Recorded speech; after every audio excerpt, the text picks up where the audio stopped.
ನೀವು ಕೊಟ್ಟಿಲ್ಲ. ನೀವು ಫಾರೆಸ್ಟ್ ಕಾನೂನನ್ನ ನಿಮ್ಮ ಕಾನೂನನ್ನ ನೀವೇ ಉಲ್ಲಂಘನೆ ಮಾಡ್ತೀರಾ.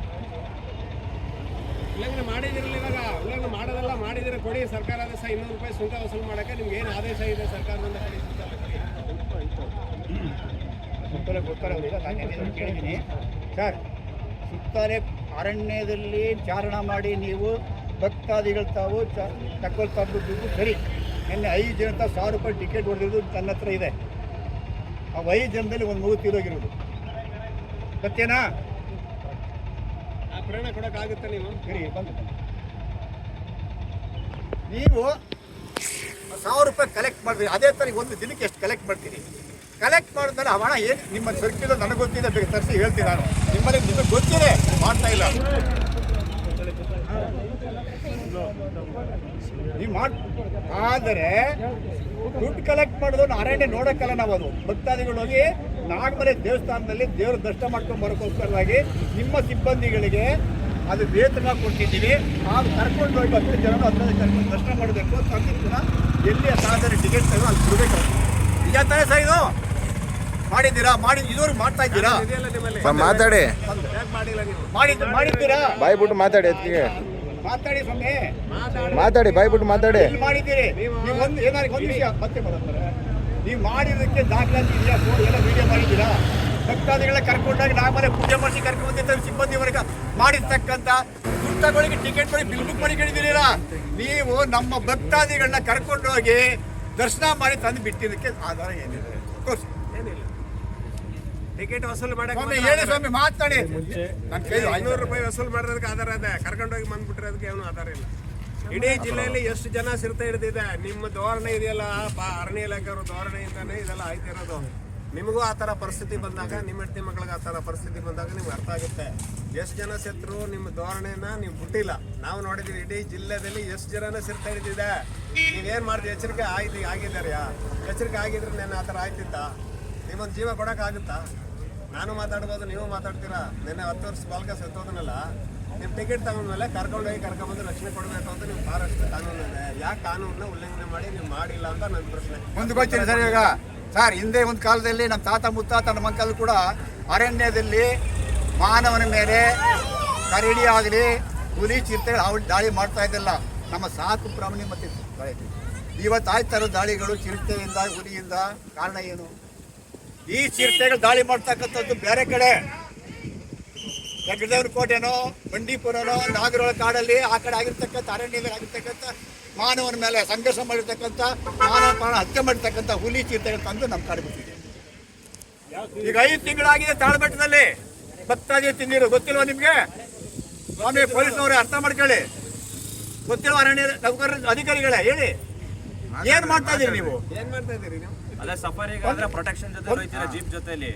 ಅದೇ ಒಬ್ಬ ಬಡವ ಹೋಯ್ತು ಅಂತಂದ್ರೆ ದುಡ್ಡು ಇಸ್ಕೊತೀರಾ, ಪ್ರೊಟೆಕ್ಷನ್ ಇಲ್ಲ. ಸರ್ ನೀ ತರಿಸಿ ನಡೆಸ್ತಾ ಇದೀರಾ ನೀವು? ಪೊಲೀಸ್ ಬಡವ್ರಿಗೂ ನ್ಯಾಯ, ಶ್ರೀಮಂತರಿಗೂ ನ್ಯಾಯ. ಗನ್ಗಳ ಸಮೇತ ಕಳಿಸ್ತೀರಾ ಸಫಾರಿಗೆ?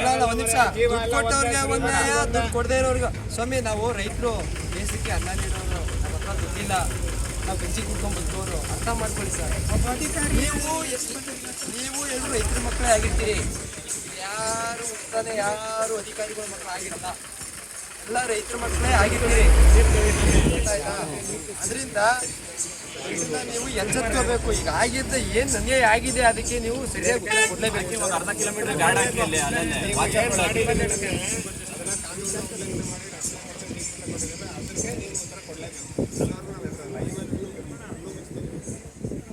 ನೀವು ಫಾರೆಸ್ಟ್ನವರು, ಅರಣ್ಯ ಇಲಾಖೆಯವರು ನಿರ್ಲಕ್ಷ್ಯದಿಂದಾನೇ ಜನ ತಿಂಗಳು ಒಂದೆರಡು ಸಾಯ್ತದೆ. ನಿಮ್ಗೇನು ಎಲ್ಲ ಕೂತಿರ್ತಾರೆ, ನೆರಳು ಕೂತಿದ್ದೀರ. ಗೊತ್ತಾಯ್ತಾ? ಅಪರಾಧದ ಬಗ್ಗೆ ನಿಮ್ಗೆ ಏನಾದರೂ ಸ್ವಲ್ಪ ದುರ್ಘಟನೆ ಇದ್ದಿದ್ರೆ ನೀವು ಎಚ್ಚೆತ್ತು ರಕ್ಷಣೆ ಕೊಡ್ತಾ ಇದ್ರಿ.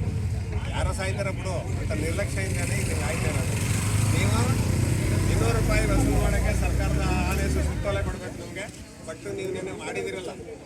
ಟಿಕೆಟ್ ತಗೊಂಡು ಒಳಗಡೆ ಬಿಟ್ಟು ಸತ್ತೋಗಿದ್ದಾನೆ, ನೀವು ರಕ್ಷಣೆ ಕೊಡಲಿಲ್ಲ. ಅದ್ರ ಬಗ್ಗೆ ನೀವು ನಮಗೆ ಹೇಳ್ಬೇಕು, ಉತ್ತರ ಕೊಡಬೇಕು. ಯಾಕೆ ಮಾಡಿದ್ರಿ ಅಂತ ಉತ್ತರ ಹೇಳ್ಬೇಕು ಸರ್. ಮತ್ತೆ ಮಹದೇಶ್ವರ ವನ್ಯಜೀವಿ ಕಾನೂನು ಇದ್ದೀರಿ. ಈಗ ಯುದ್ಧ ನಮ್ಮ ರೈತರು ಹೇಳ್ಕೊಂಡ್ರು ಎಲ್ಲ ಕುಂತ್ಕೊಳ್ಬೇಕು. ನಾವೇನು ಮಾತಾಡ್ತಾ ಗೊತ್ತಾಗಲ್ಲ. ಈಗ ಕಾಡು ಪ್ರಾಣಿಗಳಿಂದ ಬೆಳೆ ನಷ್ಟ ಆಗಿದೆ, ನಷ್ಟಕ್ಕೆ ಪರಿಹಾರದ ಬಗ್ಗೆ ಕೊಟ್ಟಿದ್ದಾರೆ. ನೀವೇನು ತಿಂಗಳು ಡಿಸೆಂಬರ್ ಅಲ್ಲಿ ಹೇಳಿದ್ರಿ ಅದಿರಲಿ.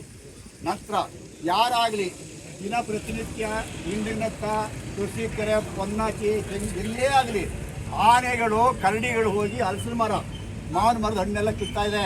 ಅದನ್ನು ಅನೇಕ ಸಾರಿ ನಾನು ಕೂಡ ನಿಮ್ಮ DCF ಭಾಸ್ಕರ್ ಅವ್ರಿಗೂ ಹೇಳಿದ್ದೀನಿ, ನಿಮಗೂ ಹೇಳಿದ್ದೀನಿ, ನಿಮ್ಮ ಫಾರೆಸ್ಟ್ ಗಾರ್ಡ್ ವಾಸಿಗಳಿಗೆ ಹೇಳಿದ್ದೀನಿ, ನಮ್ಮ ರೈತರು ಹೇಳ್ತಾ ಇದ್ದಾರೆ. ಯಾರು ಹೋಗಿ ಅದನ್ನ ಅಟ್ಯಾಕ್ ಮಾಡಿ ದೂರ ಓಡಿಸಿದ್ದೀರಾ? ಒಂದು ತಿಂಗಳಿಂದ ಸರ್ ನಮ್ಮ ಊರ್ದು ಮೆಣಸಿನ ಮರನೂ ಕೊಟ್ಟಿಲ್ಲ.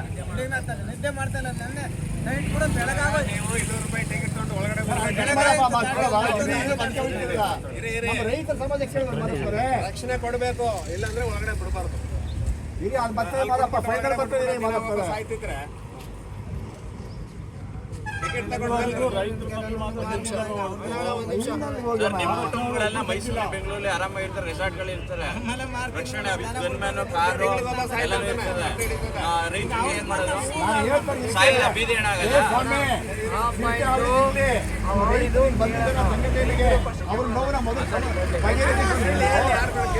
ಅದೇ ನಾ ಮಾತಾಡ್ತಿದ್ದೆ, ಅವ್ರು ಪುಸ್ತಕ ಅವರು. ಅಧ್ಯಕ್ಷರೇ, ಎರಡನೇದು ಚೆಂಗಡಿಲಿ 4 ಗಂಟೆಗೆ ಅದು ಬಿಡಿ, ಅದೇ ಎಲ್ಲ ಚೆಂಗಡಿ ಅಂತಲ್ಲ, ಮಹಾದೇಶ್ವರ ಬೆಟ್ಟ ಕಾಡಂಚಿನ ಹಳ್ಳಿ ಒಳಗೆ ಗಜ್ಜಲಣೆ, ದೊಡ್ಡಣೆ, ಗೋಚೆರೆ, ಹಿಂದಿನತ್ತ, ಪಟ್ಟಣತ್ತ, ಪೊನ್ನಾಚಿ, ಹತ್ತೂರು, ಮರೂರು ಈ ಎಲ್ಲ ಹಳ್ಳಿಗಳಲ್ಲಿ ಕಾಡಂಚಿನ ಇದ್ದೀವಿ. ಅಲ್ಲಿ ದಿನ ಹೊಡೆಯಾಗ್ತದೆ, ದಿನ ಒಂದು ದಿನ ಅಂತಲ್ಲ. ನೀವೇನು ಮಾಡ್ತಾ ಇದ್ದೀರಿ? ನಿಮ್ಮ ಅರಣ್ಯ ಇಲಾಖೆ ನೌಕರಿ ಏನು ಮಾಡ್ತೀರಿ? ನೀವೇನು ಮಾಡ್ತೀರಿ? ಹೋಗಿ ನೋಡಿದ್ದೀರಾ? ಆ ವರದಿ ಗೊತ್ತಿಲ್ಲ ನಿಮಗೆ? ಅಥವಾ ಅದು ಪೇಪರ್ಗಳಲ್ಲಿ ಒಬ್ಬರಿಗೆ ಹಾಕಿ ಕಳಿಸ್ತಾರೆ, ಅದು ಗೊತ್ತಿಲ್ಲ ನಿಮಗೆ? ಬಂದಿಲ್ಲ ಸರ್? ಏನು